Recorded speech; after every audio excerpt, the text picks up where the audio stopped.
1 ತಿಂಗಳಿಂದ ನಾನು ಮನೆ ಖಾಲಿ ಮಾಡಿದೆ. ಎಲ್ಲಾರು ಹೇಳಿದ್ರು ಮನೆ ಖಾಲಿ ಮಾಡಿದೆ, ಇವನು ದುಡ್ಡು ಕಳ್ಕೊಂಡ. ಅರೆ ದುಡ್ಡು ಇವತ್ತು ಕಳ್ದಿಲ್ಲ ರೀ, ನಾನು 30 ವರ್ಷದಿಂದ ಬರೀ ಕಳ್ಕೊಂಡೇ ಬಂದಿರೋದು.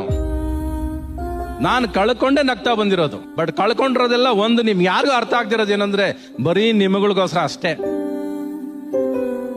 ನಿಮ್ ಮನಸ್ಸಿಗೆಲ್ಲೋದಕ್ಕೆ ಎಲ್ಲ ಕಳ್ಕೊಂಡ್ಬಿಟ್ಟಿದ್ದೀನಿ ನಾನು. ಬೇಸರ ಇಲ್ವೋ ಇಲ್ಲ.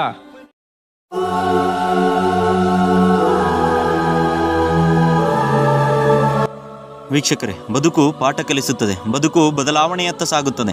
ಹಣವಿದ್ದಾಗ ಅದರ ಬೆಲೆ ಅರಿತಿರಬೇಕು. ಈಗಿನ ಕಲಿಯುಗದಲ್ಲಿ ಹೃದಯ ಶ್ರೀಮಂತಿಕೆ ಇರುವ ವ್ಯಕ್ತಿಗೆ ಯಾವುದೇ ಪುಡಿಗಾಸಿನಷ್ಟು ಬೆಲೆ ಇಲ್ಲ. ಹಣವಿದ್ದಾಗ ಹಾಗೂ ಬದುಕಿನ ಉತ್ತುಂಗದಲ್ಲಿದ್ದಾಗ ಸಾವಿರಾರು ಜನರಿಗೆ ಬದುಕನ್ನು ಕಟ್ಟಿಕೊಟ್ಟು ಹಸಿದ ಹೊಟ್ಟೆಗಳಿಗೆ ಹಲವು ಬಗೆಯ ಊಟ ಹಾಕಿ ಉಣಬಡಿಸಿದ್ದ ಕೈ ಈಗ ಬರಿದಾಗಿದೆ. ಗೆದ್ದಾಗ ಮಾತ್ರ ಜೈಕಾರ ಹಾಕಲು ಎಲ್ಲರೂ ಬರುತ್ತಾರೆ. ಆದರೆ ಬದುಕಿನಲ್ಲಿ ಒಮ್ಮೆ ಸೋತರೆ ಜೊತೆಗಿದ್ದು ಜೈಕಾರ ಹಾಕಿದವರೇ ಜೊತೆಗೆ ಬರುವುದಿಲ್ಲ. ಜೀವನದಲ್ಲಿ ಗೆಲುವಿಗೆ ಮಾತ್ರ ಜಾಗವಿದೆ.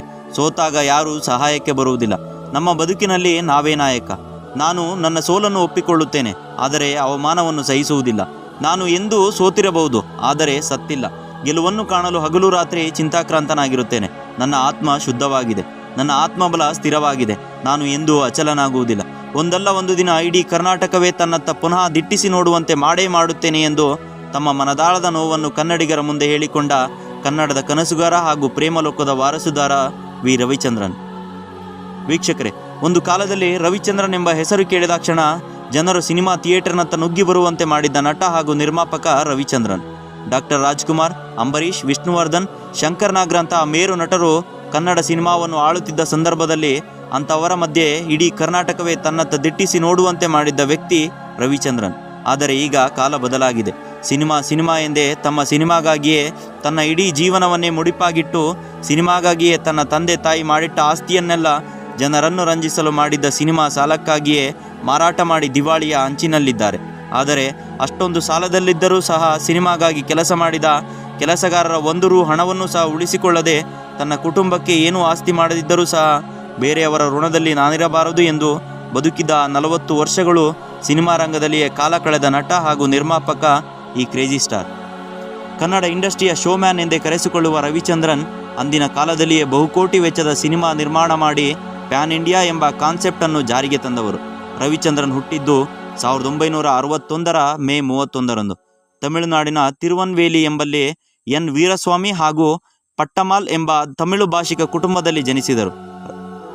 ರವಿಚಂದ್ರನ್ ಹುಟ್ಟುತ್ತಲೇ ಶ್ರೀಮಂತಿಕೆಯ ಸುಪ್ಪತ್ತಿಗೆಯಲ್ಲಿ ಬೆಳೆದ ರವಿಚಂದ್ರನ್ ತಂದೆ ವೀರಸ್ವಾಮಿ ದಕ್ಷಿಣ ಭಾರತದ ಪಾಪ್ಯುಲರ್ ನಿರ್ದೇಶಕರಾಗಿದ್ದು ಈಶ್ವರಿ ಪ್ರೊಡಕ್ಷನ್ ಎಂಬ ಸ್ವಂತ ಬ್ಯಾನರ್ ಹೊಂದಿದ್ದರು. ಈ ಈಶ್ವರಿ ಪ್ರೊಡಕ್ಷನ್ಗೆ ಕರ್ನಾಟಕದ ಕನ್ನಡ ಸಿನಿರಂಗದಲ್ಲಿ ತನ್ನದೇ ಆದ ಹೆಸರನ್ನು ಹೊಂದಿದ ಸಂಸ್ಥೆಯಾಗಿದ್ದು ಎಷ್ಟೋ ನಟ ನಟಿಯರ ಬದುಕನ್ನು ಜೀವನವನ್ನು ಗಟ್ಟಿಗೊಳಿಸುವಲ್ಲಿ ಅತ್ಯುತ್ತಮವಾದ ಪಾತ್ರ ನಿರ್ವಹಿಸಿದೆ.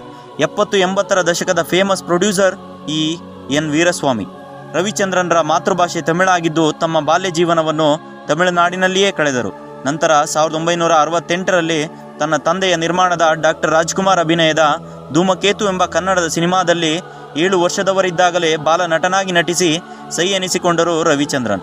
1971ರಲ್ಲಿ ಈಶ್ವರಿ ಪ್ರೊಡಕ್ಷನ್ನ ಸ್ವತಂತ್ರ ನಿರ್ಮಿತ ಸಿನಿಮಾವಾದ ಡಾಕ್ಟರ್ ರಾಜ್ಕುಮಾರ್ ಅಭಿನಯದ ಕುಲಗೌರವ ಎಂಬ ಸಿನಿಮಾದಲ್ಲಿ ಪುನಃ ಬಾಲನಟನಾಗಿ ನಟಿಸಿದ ರವಿಚಂದ್ರನ್ 1982ರಲ್ಲಿ ಪ್ರೇಮ ಮತ್ಸರ ಎಂಬ ಸಿನಿಮಾದಲ್ಲಿ ಸ್ವತಃ ತಾವೇ ನಿರ್ಮಾಪಕರಾಗಿ ಸೈ ಎನಿಸಿಕೊಂಡರು. ನಂತರ ಕದೀಮ ಕಳ್ಳರು ಎಂಬ ಸಿನಿಮಾದಲ್ಲಿ ನಿರ್ಮಾಪಕರಾಗಿ ಹಾಗೂ ಚಿಕ್ಕ ಪಾತ್ರದಲ್ಲಿ ನಟಿಸಿದರು. 1983ರ ಇವರ ನಿರ್ಮಾಪಕರಾಗಿ ಚಿಕ್ಕ ಪಾತ್ರದಲ್ಲಿ ನಟಿಸಿದ್ದ ಅಂಬರೀಷ್ ಅಭಿನಯದ ಚಕ್ರವ್ಯೂಹ ಸಿನಿಮಾ ಹಿಟ್ ಸಾಧಿಸುತ್ತದೆ. ನಂತರ ಹೀರೋ ಆಗಿ ಬಡ್ತಿ ಪಡೆದ ರವಿಚಂದ್ರನ್ ನಾನೇ ರಾಜ, ಪ್ರಳಯಾಂತಕ, ಪ್ರೇಮಿಗಳ ಸವಾಲ್, ನಾನು ನನ್ನ ಹೆಂಡ್ತಿರು, 1000 ಸುಳ್ಳು, ಅಸಂಭವ ಎಂಬ ಚಿತ್ರದಲ್ಲಿ ಹೀರೋ ಆಗಿ ಮಿಂಚಿದ್ದರು. 1987ರಲ್ಲಿ ತೆರೆಕಂಡ ಪ್ರೇಮಲೋಕ ಸಿನಿಮಾ ಇಡೀ ಭಾರತಕ್ಕೆ ರವಿಚಂದ್ರನ್ ಎಂಬ ಹೆಸರನ್ನು ಖ್ಯಾತಿಗೊಳಿಸುತ್ತದೆ.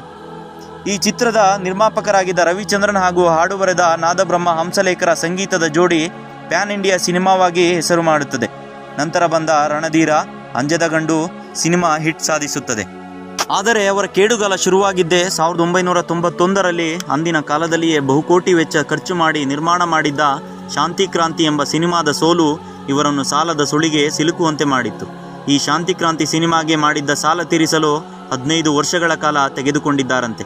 ನಂತರ 1995ರಲ್ಲಿ ತೆರೆಕಂಡ ಪುಟ್ನಂಜ ಸಿನಿಮಾ ಹಿಟ್ ಸಾಧಿಸಿ ಸ್ವಲ್ಪ ಮಟ್ಟಿಗೆ ಚೇತರಿಸಿಕೊಳ್ಳುವಂತೆ ಮಾಡಿತ್ತು. ನಂತರ ರಾಮಾಚಾರಿ ಸಿನಿಮಾ ಹಿಟ್ ಸಾಧಿಸುತ್ತದೆ. ನಂತರ ಬಂದ ಸಿಪಾಯಿ ಎಂಬ ಸಿನಿಮಾ ರವಿಚಂದ್ರನ್ ಹಾಗೂ ಚಿರಂಜೀವಿ ನಟನೆಯ ಸಿನಿಮಾ ಹೇಳಿಕೊಳ್ಳುವಷ್ಟು ಯಶಸ್ವಿಯಾಗಲಿಲ್ಲ. ಆದರೂ ಸಹ ಸಿನಿಮಾದಲ್ಲಿ ನಟಿಸಿದ್ದ ಚಿರಂಜೀವಿಯವರೆಗೆ ಪೇಮೆಂಟ್ ನೀಡುವ ಸಲುವಾಗಿ ದೇವನಹಳ್ಳಿ ಬಳಿಯ 20 ಎಕರೆ ಜಾಗವನ್ನು ಗಿಫ್ಟ್ ಆಗಿ ನೀಡಿದ್ದ ದೊಡ್ಡ ಹೃದಯವಂತಿಕೆ ರವಿಚಂದ್ರನ್ರದ್ದು. 2002ರಲ್ಲಿ ಏಕಾಂಗಿ ಸಿನಿಮಾ ಹಲವು ಪ್ರಶಸ್ತಿಗಳನ್ನು ಗೆದ್ದರೂ ಸಹ ಸಿನಿಮಾ ಸೋತಿತ್ತು. ನಂತರ ತಮ್ಮ ಸಹೋದರನಿಗಾಗಿ ತೆಗೆದ ಅಹಂ ಬ್ರಹ್ಮಾಸ್ಮಿ ಸಿನಿಮಾ ಹೇಳ ಹೆಸರಿಲ್ಲದಂತೆ ಸೋತಿತ್ತು. ಆದರೆ 2006ರ ಮಲ್ಲ ಸಿನಿಮಾ ಮತ್ತೆ ಸಿನಿರಂಗದಲ್ಲಿ ಉತ್ತಮ ಬ್ರೇಕ್ ನೀಡಿತ್ತು. ಆದರೆ ಮಂಜಿನ ಹನಿ ಹಾಗೂ ತಮ್ಮ ಮಗನಿಗಾಗಿ ನಿರ್ಮಾಣ ಮಾಡಿದ್ದ ಪ್ರೇಮಲೋಕದಲ್ಲಿ ರಣಧೀರ ಎಂಬ ಸಿನಿಮಾ ಸೋತು ಮಕಾಡೆ ಮಲಗಿದ್ದವು. 2014ರ ಡಬ್ಬಿಂಗ್ ಸಿನಿಮಾವಾದ ದೃಶ್ಯಂ ಹಾಗೂ 2021ರ ದೃಶ್ಯಂ 2 ಸಿನಿಮಾ ಹಿಟ್ ಸಾಧಿಸಿ ಪುನಃ ರವಿಚಂದ್ರನ್ ಕನ್ನಡ ಸಿನಿಮಾದಲ್ಲಿ ಈಗಲೂ ರೇಸ್ನಲ್ಲಿದ್ದಾರೆಂದು ತಿಳಿಸುವಂತಾಯಿತು. ಕನ್ನಡದ ಹಲವಾರು ದಿಗ್ಗಜ ನಟರ ಸಿನಿಮಾದಲ್ಲಿ ಈಗಲೂ ಸಹ ಹಣಕ್ಕಾಗಿ ಪೋಷಕ ಪಾತ್ರ ನಿರ್ವಹಿಸುತ್ತಿರುವ ರವಿಚಂದ್ರನ್ ಕಿರುತೆರೆಯ ಡ್ರಾಮಾ ಜೂನಿಯರ್ ಹಾಗೂ ಡ್ಯಾನ್ಸಿಂಗ್ ಸ್ಟಾರ್ ಎಂಬ ಕಾರ್ಯಕ್ರಮದಲ್ಲಿ ಜಡ್ಜ್ ಆಗಿ ಕಾರ್ಯನಿರ್ವಹಿಸುತ್ತಿರುವ ರವಿಚಂದ್ರನ್ ಸಿನಿಮಾದ ಸಾಧನೆಗಾಗಿ ರಾಜ್ಯೋತ್ಸವ ಪ್ರಶಸ್ತಿ, 2005-6ರಲ್ಲಿ ಪುಟ್ಟಣ್ಣ ಕಣಗಾಲ್ ಪ್ರಶಸ್ತಿ, ಏಕಾಂಗಿ ಹಾಗೂ ಪ್ರೇಮಲೋಕ ಸಿನಿಮಾಗಳಿಗೆ 7 ಸ್ಟೇಟ್ ಅವಾರ್ಡ್ ಪಡೆದ ಇವರು ಜೀವಮಾನದ ಶ್ರೇಷ್ಠ ಸಾಧನೆಯ ಅವಾರ್ಡ್ ಕೂಡ ಪಡೆದಿದ್ದರೂ ಸಹ ಇತ್ತೀಚೆಗಷ್ಟೇ ಖಾಸಗಿ ವಾಹಿನಿಯೊಂದರಲ್ಲಿ ಮಾತನಾಡುವಾಗ ನಾನು ಕಳೆದ ತಿಂಗಳು ಇದ್ದ ಮನೆಯನ್ನು ಖಾಲಿ ಮಾಡಿದೆ. ನಾನೇನೇ ಕಳೆದುಕೊಂಡರೂ ಅದು ನಿಮಗಾಗಿ. ರಾಯಲ್ ಆಗಿ ಬದುಕಲು ನಾನು ಸಾಲ ಮಾಡಲಿಲ್ಲ, ಹಣ ಹೂಡಲಿಲ್ಲ. ರಾಯಲ್ ಆಗಿ ಸಿನಿಮಾ ಮಾಡಲು ಸಾಲ ಮಾಡಿದೆ. ಜನ ನನ್ನ ಚಿತ್ರಕ್ಕೆ ನುಗ್ಗಿ ಬಂದಾಗ ಹಿಗ್ಗಿದ್ದೇನೆ, ನನ್ನ ಸಿನಿಮಾವನ್ನು ತಿರಸ್ಕರಿಸಿದಾಗ ಕುಗ್ಗಿದ್ದೇನೆ ಎಂದು ತಮ್ಮ ಮನಸ್ಸಿನಾಳದ ಮಾತನ್ನು ಹೇಳಿದಾಗ ಇಡೀ ಕರ್ನಾಟಕವೇ ನಿಬ್ಬೆರಗಾಗುವಂತೆ ಮಾಡಿದ್ದು. ಏಕೆಂದರೆ ಅಲ್ಲಿಯವರೆಗೂ ತಮ್ಮ ನೋವನ್ನು ಮನಸ್ಸಿನಾಳದಲ್ಲಿ ಬಚ್ಚಿಟ್ಟುಕೊಂಡಿದ್ದ ರವಿಚಂದ್ರನ್ ಕನ್ನಡಿಗರನ್ನು ಸಿನಿಮಾದ ಮೂಲಕವೇ ರಂಜಿಸಬೇಕೆಂಬ ಅವರ ಮನಸ್ಸಿನಾಳದ ಹಂಬಲದಿಂದಾಗಿ ಸಿನಿಮಾಗಾಗಿಯೇ ಸಾಕಷ್ಟು ಸಾಲ ಮಾಡಿದ್ದರು. ಎಷ್ಟೆಂದರೆ ವಾಸವಿದ್ದ ಮನೆಯನ್ನೂ ಸಹ ಖಾಲಿ ಮಾಡಿ ಬಾಡಿಗೆ ಮನೆಗೆ ಹೋಗುವ ಮಟ್ಟಕ್ಕೆ ಬಂದಿದ್ದಾರೆಂದರೆ ನೀವೇ ಯೋಚಿಸಿ. ಅವರು ಕಳೆದುಕೊಂಡಿದ್ದು ಸಾವಿರ ಲಕ್ಷಗಳ ಹಣವನ್ನಲ್ಲ, ಕೋಟಿ ಕೋಟಿ ಬೆಲೆ ಬಾಳುವ ಗಾಂಧಿನಗರದ ವಜ್ರೇಶ್ವರಿ ಕಂಬೈನ್ಸ್ ಬಳಿ ಇರುವ ಸೈಟ್ ಹಾಗೂ ರಾಜಾಜಿನಗರ ಬಳಿ ಇರುವ ಮನೆ ಎದುರಿನ ದೊಡ್ಡ ಕಾಂಪ್ಲೆಕ್ಸ್, ಮಲ್ಲೇಶ್ವರಂನ ನಟರಾಜ ಥಿಯೇಟರ್ ಬಳಿ ಇರುವ ತಮ್ಮ ತಾಯಿ ಹೆಸರಿನಲ್ಲಿದ್ದ ಕಾಂಪ್ಲೆಕ್ಸ್ ಹಾಗೂ ಹೇಸರಘಟ್ಟ ಬಳಿ ಇರುವ 20 ಎಕರೆ ಜಮೀನನ್ನು ಕಳೆದುಕೊಂಡಿದ್ದರು. ಹಾಗೂ ಚಿರಂಜೀವಿಯವರಿಗೆ ಗಿಫ್ಟ್ ಆಗಿ ನೀಡಿದ ದೇವನಹಳ್ಳಿ ಬಳಿಯ ಕೋಟ್ಯಾಂತರ ಬೆಲೆ ಬಾಳುವ ಜಾಗ ಹಾಗೂ ಸಾಲಕ್ಕಾಗಿ ತಮ್ಮ ಬಳಿ ಇರುವ ಐಷಾರಾಮಿ ಕಾರುಗಳನ್ನು ಮಾರಾಟ ಮಾಡಿದ್ದಾರಂತೆ. ಇಷ್ಟೆಲ್ಲ ಬದುಕಿನಲ್ಲಿ ಕಳೆದುಕೊಂಡ ರವಿಚಂದ್ರನ್ ಎಷ್ಟೇ ಕಷ್ಟ ಬಂದರೂ ಯಾರ ಬಳಿಯಲ್ಲಿಯೂ ಕೈ ಚಾಚಲಿಲ್ಲ. ನಾಳೆಗೋಸ್ಕರ ಏನನ್ನು ಸಂಪಾದನೆ ಮಾಡದೆ, ತಮ್ಮ ಕುಟುಂಬದವರ ಚಿಂತೆಯನ್ನು ಮಾಡದೆ, ಬರೀ ಸಿನಿಮಾದ ಗುಂಗಿನಲ್ಲಿ ಜನರನ್ನು ಗೆಲ್ಲಲು ರಾತ್ರಿ 2 ಗಂಟೆಗೆ ಮಲಗಿ ಬೆಳಗ್ಗೆ 5 ಗಂಟೆಗೆ ಏಳುತ್ತಾರಂತೆ. ಇಷ್ಟೆಲ್ಲ ನೋವಿನಲ್ಲಿರುವ ನಟನ ಬದುಕು ಹಾಗೂ ಅವರ ಸಿನಿಮಾ ಕನಸಿನ ಹಾದಿಯನ್ನು ಜನ ಮೆಚ್ಚುವಂತಾಗಲಿ, ಅವರ ಬದುಕಿನಲ್ಲಿ ಕಳೆದುಕೊಂಡಿದ್ದೆಲ್ಲವೂ ಮರಳಿ ದಕ್ಕುವಂತಾಗಲಿ ಎಂದು ಆಶಿಸುತ್ತಾ ಈ ವಿಡಿಯೋವನ್ನು ಕೊನೆಗೊಳಿಸುತ್ತಿದ್ದೇನೆ. ಈ ವಿಡಿಯೋ ನಿಮಗೆ ಇಷ್ಟ ಆಗಿದ್ದರೆ ದಯವಿಟ್ಟು ಸಬ್ಸ್ಕ್ರೈಬ್ ಆಗಿ, ಶೇರ್ ಮಾಡುವ ಮೂಲಕ ಎಲ್ಲರಿಗೂ ತಲುಪುವಂತಾಗಲಿ. ಧನ್ಯವಾದಗಳು.